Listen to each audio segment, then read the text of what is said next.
Shalom, salam sejahtera bagi kita sekalian. Selamat berjumpa kembali dalam program Paskal, Pastoral Konseling Alkitab, edisi ketiga. Bersama saya, Pendeta Michael Maramis. Baik, kita akan mulaikan pertanyaan-pertanyaan yang telah masuk. Pertanyaan pertama datang dari seorang pria usia 28 tahun. Saya bekerja di kota besar dan merasa tertekan dengan kehidupan yang kompetitif dan penuh tekanan. Kadang saya merasa jauh dari Tuhan karena kesibukan saya dan ritme kerja yang padat. Pertanyaannya, bagaimana saya bisa tetap menjaga relasi pribadi dengan Tuhan di tengah kesibukan kerja dan tekanan hidup yang berat?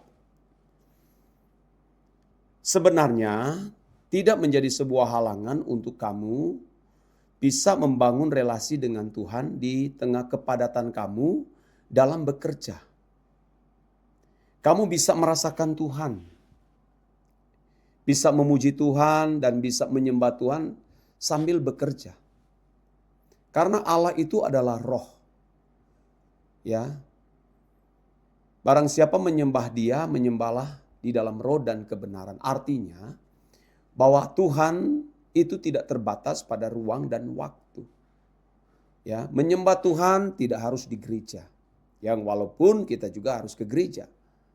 Menyembah Tuhan bukan hanya pada waktu sedang mengadakan pertemuan atau persekutuan, doa, lalu bisa menyembah Tuhan.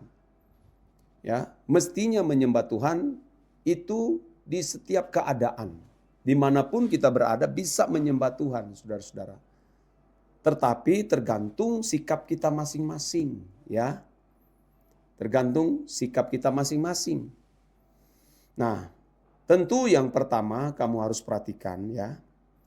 Motivasi kamu bekerja itu harus benar dulu. Ya, saya tidak tahu pekerjaanmu apa. Ya, apakah kamu sebagai pegawai negeri atau karyawan swasta, ya, tidak dicantumkan dalam pertanyaan ini, ya. Tetapi kamu harus tahu dulu motivasi kamu bekerja untuk apa. Kalau motivasi bekerjamu hanya untuk dirimu sendiri, ya tentu saudara itu tidak tepat. Karena Paulus mengatakan dalam 1 Korintus 10 ayat 31, aku menjawab, baik kau makan atau engkau minum atau engkau melakukan segala sesuatu yang lain, lakukan untuk Tuhan. Ya. Jadi motivasi kita kerja itu harus mestinya Tuhan. Dan itu tidak menjadi sesuatu yang bisa menghambat kita menyembah Tuhan. Karena menyembah Tuhan dari hati. Menyembah Tuhan itu bukan dari ritual agama atau seremonial atau liturgi. Tapi hati, saudaraku, ya. Karena tidak semua juga orang yang kelihatan ada di gereja, ada di persekutuan, tapi hati mereka menyembah Tuhan. Justru tidak sedikit yang tubuh mereka di gereja, tapi hati mereka tidak di gereja. Terikat dengan dunia, ya. Jadi motivasi kamu itu harus benar dulu. Dan kedua, kamu harus menyisihkan waktu berdoa, ya, pada waktu pulang kerja atau kalau kamu pulangnya larut malam, ya, enggak apa-apa kamu bisa langsung tidur karena kelelahan kecapean. Tapi begitu kamu bangun pagi, ya, kamu harus menyisihkan minimal, ya, saya menyarankan 30 menit kamu ketemu Tuhan. 1 jam pun juga lebih bagus, ya. Jadi saya kira tidak perlu ada hambatan kamu membangun relasi dengan Tuhan.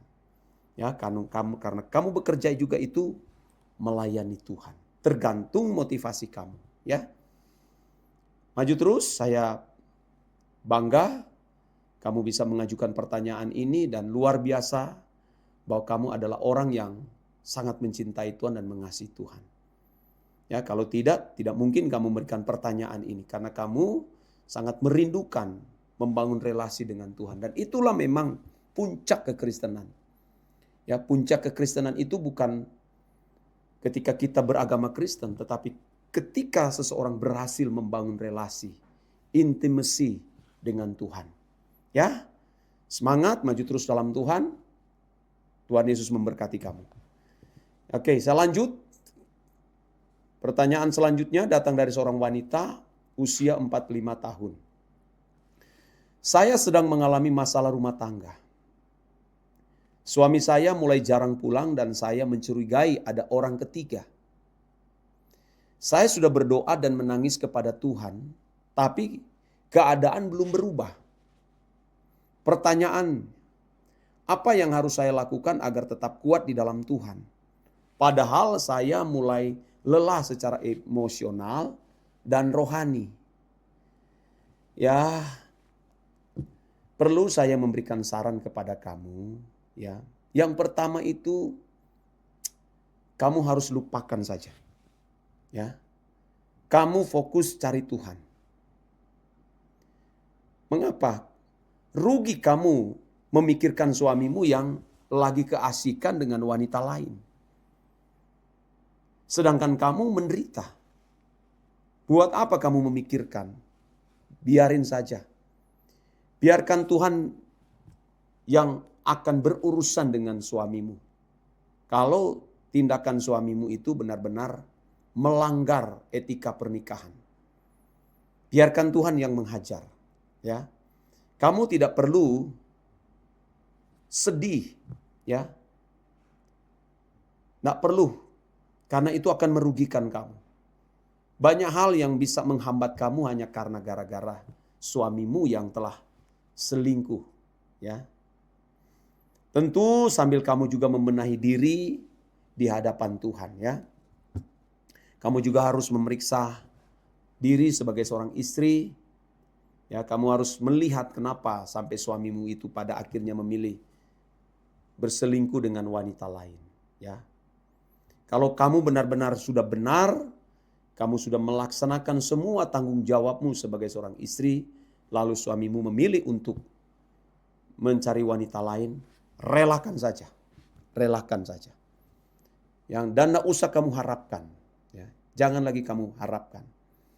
Karena kalau kamu hanya fokus ke masalah itu, kamu tidak akan menemukan Tuhan. Ya, banyak hal yang akan hilang di dalam hidupmu. Rohanimu akan kendor.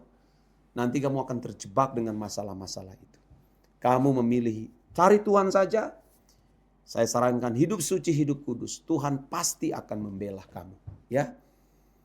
Nah, karena saudara-saudara, bagaimanapun juga, suatu saat kita akan pasti berpisah. Ya, ini kan hanya masalah waktu. Ya, pasti akan ada yang meninggal terlebih dahulu. Ya, yang penting saudara, kita cari Tuhan, kita hidup suci saja. Kita menantikan Tuhan. Saya kasih ayat firman buat kamu 1 Petrus 5 ayat 7. Serahkanlah segala kekhawatiranmu kepadanya, sebab ia yang memelihara kamu. Jadi kamu tidak usah khawatir. Ya, tanpa suami Tuhan pasti pelihara kamu. Tuhan akan melindungi kamu. Ya, jangan takut. Oke, itu yang menjadi saran saya untuk kamu. Dan pertanyaan ketiga datang dari seorang wanita usia 34 tahun. Saya seorang ibu rumah tangga, kadang saya merasa tidak berarti dan kurang berguna karena saya tidak bekerja atau menghasilkan uang. Saya merasa kalah dibandingkan wanita lain yang lebih sukses secara duniawi. Pertanyaannya adalah, bagaimana saya bisa melihat nilai diri? Bagaimana saya bisa melihat nilai diri saya di mata Tuhan? Padahal saya merasa kecil dan tidak berguna. Ya, ini dia. Kamu harus sadar ya, bahwa nilai diri kita itu tidak tergantung di mata manusia. Ya, harus bergantung di mata Tuhan. Kamu juga harus tahu bahwa menjadi seorang ibu rumah tangga itu merupakan panggilan yang mulia karena mengurus keluarga. Di dalamnya ada suamimu, ya kalau kamu masih punya suami juga ada anak-anak. Itu adalah pelayanan. Jangan terjebak dengan memikirkan bahwa yang disebut dengan pelayanan itu hanya mereka yang berkecimpung dalam dunia gereja. Ya, entah menjadi pendeta, pengkhotbah, ya, menjadi aktivis, ya. Mengurus rumah tangga juga itu adalah pelayanan, ya. Tergantung masing-masing motivasi kita. Yang kita lakukan ini untuk apa dan untuk siapa. Kalau hanya untuk menyenangkan pasangan hidup kita, menyenangkan anak-anak, ya itu jadi sesat. Jadi mestinya kamu bangga kalau kamu dipercayakan menjadi ibu rumah tangga. Jangan melihat atau menilai orang lain dan membandingkan dengan diri kamu. Belum tentu mereka dapat melakukan apa yang kamu lakukan. Ya, tidak sedikit juga banyak wanita-wanita yang sudah berkeluarga tapi tidak sanggup mengurus rumah tangganya sendiri. Ya, mereka harus menyewa asisten rumah tangga. Ya. Bahkan kalau rupa di Jepang ya saudara, ada yang sudah sampai pakai robot. Ya. Sehingga fungsi sebagai istri tidak lagi berfungsi secara normal. Ya. Karena uang. Ya, justru kamu punya kesempatan sebagai ibu rumah tangga, kamu bisa mengimpartasikan spirit hal-hal yang rohani kepada anak-anakmu, kepada keluargamu. Ya, jadi jangan membanding-bandingkan ya. Ya, saya sarankan itu. Ya, karena Tuhan seperti yang dikatakan dalam 1 Samuel 16 ayat 7, ya Tuhan itu tidak melihat penampilan luarnya ya, tapi melihat hati. Ya, hati yang benar-benar mengasihi Tuhan. Kamu harus bersyukur atas kesempatan yang Tuhan anugerahkan kepada kamu sebagai ibu rumah tangga.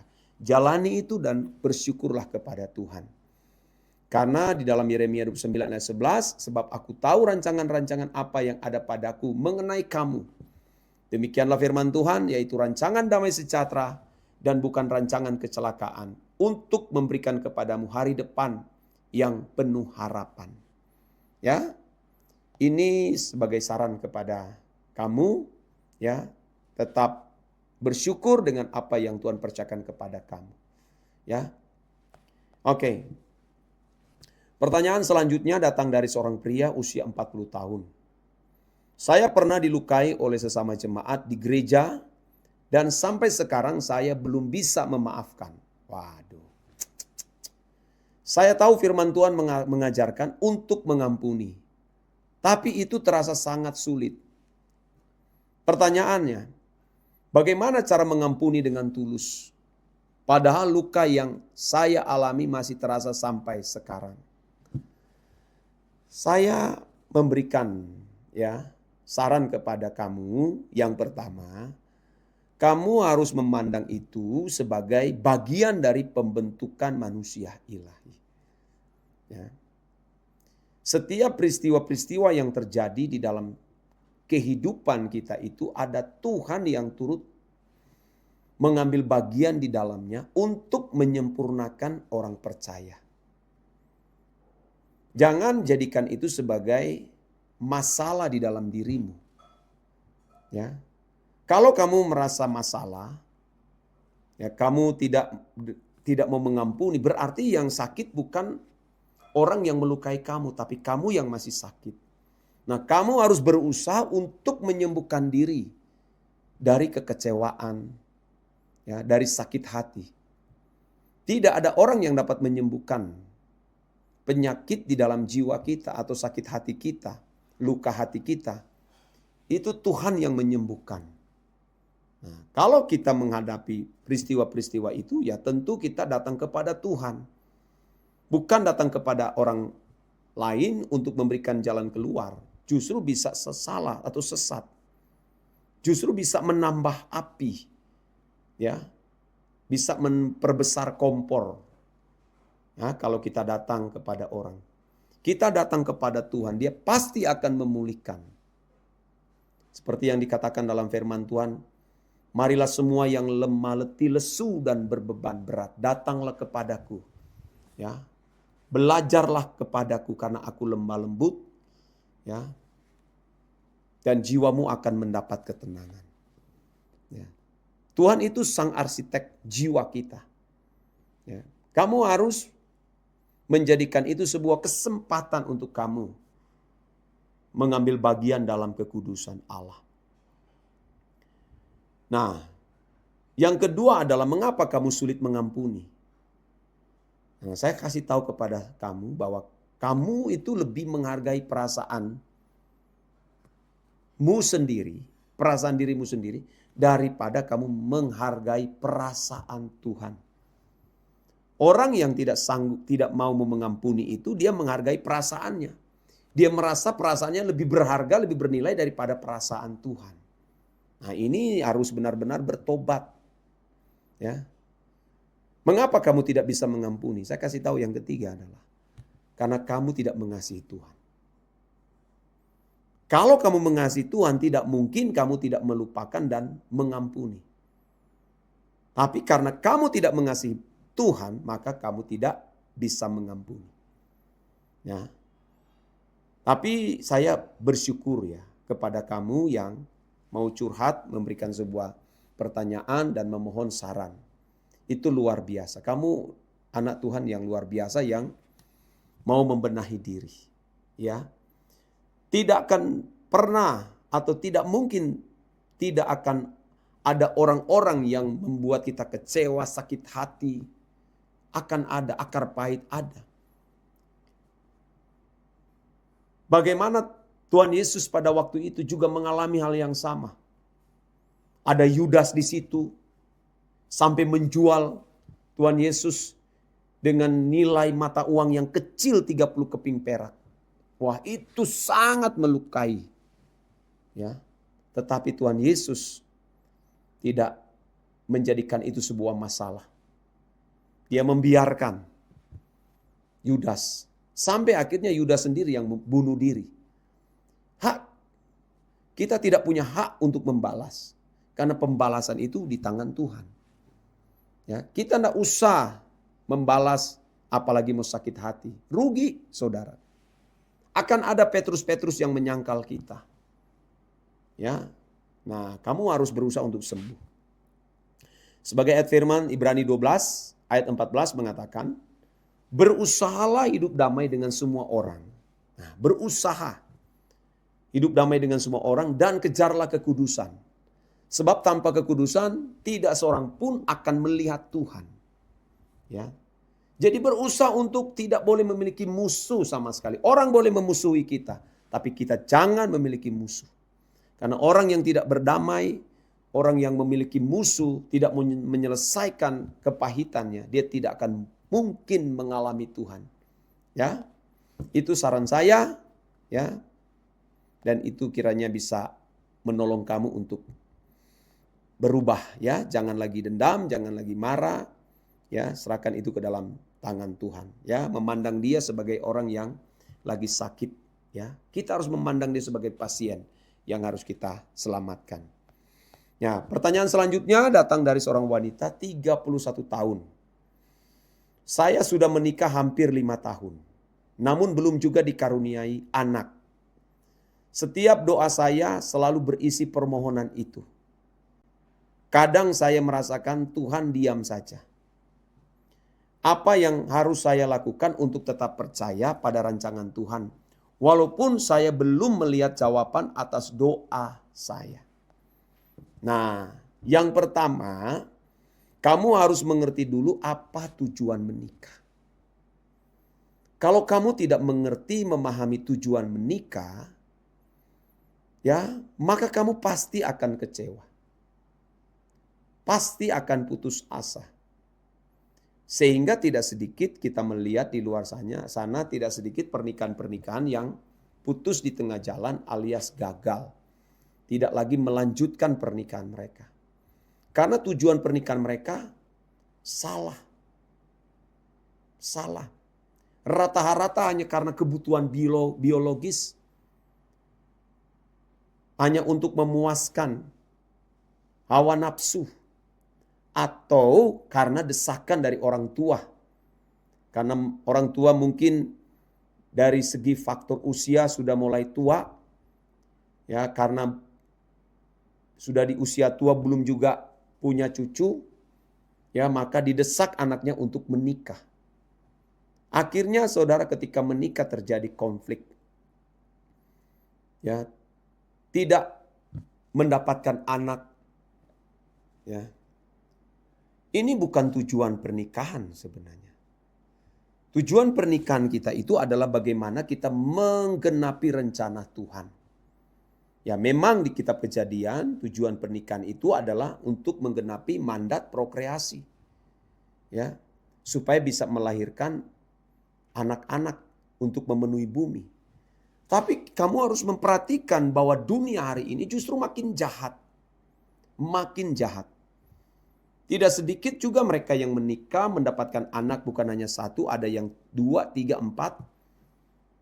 Bukan dibawa kepada Tuhan, justru dibawa kepada kebinasaan. Nah, bagi kamu yang menikah mungkin sudah bertahun-tahun belum mendapatkan anak, tidak perlu dipersoalkan. Ya, tidak perlu dipermasalahkan. Ya, kamu masih tetap punya kesempatan melayani Tuhan. Ya, kalau kamu ingin punya anak, tapi kamu mandul atau ada penyakit, baik pasanganmu, kamu adopsi anak saja. Adopsi anak orang lain dan kamu besarkan dia, kamu urus, dan kamu bahwa dia menjadi anak yang takut akan Tuhan. Itu jauh lebih bernilai daripada mereka yang punya anak sendiri dari darah dagingnya sendiri, tapi tidak membawa mereka kepada Tuhan. Itu sebuah bencana. Ya, jangan kecewa, nggak usah kecewa ya. Tetap serahkan itu ke dalam tangan Tuhan. Tuhan beri, bersyukur, tidak diberikan juga, tetap bersyukur. Karena anak-anak kita ini tidak akan kita pegang selama-lamanya. Berapa lama sih kita bersama-sama dengan anak-anak kita? Tidak lebih dari 70-80 tahun. Setelah itu kita akan pulang dengan sendirinya. Tidak berbarengan dengan anak-anak termasuk pasangan hidup kita. Yang harus kita perjuangkan adalah bagaimana aku bisa mengenakan kehidupan anak Allah menjadi sempurna seperti Bapa dan menjadi serupa dengan Yesus Kristus. Ya, itu yang menjadi tujuan kita. Nah, saya kira itu boleh menjadi saran bagi kamu.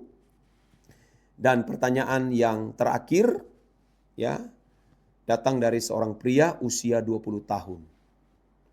Saya sedang kuliah dan kadang merasa iri dengan teman-teman saya yang hidupnya terlihat lebih bahagia dan sukses.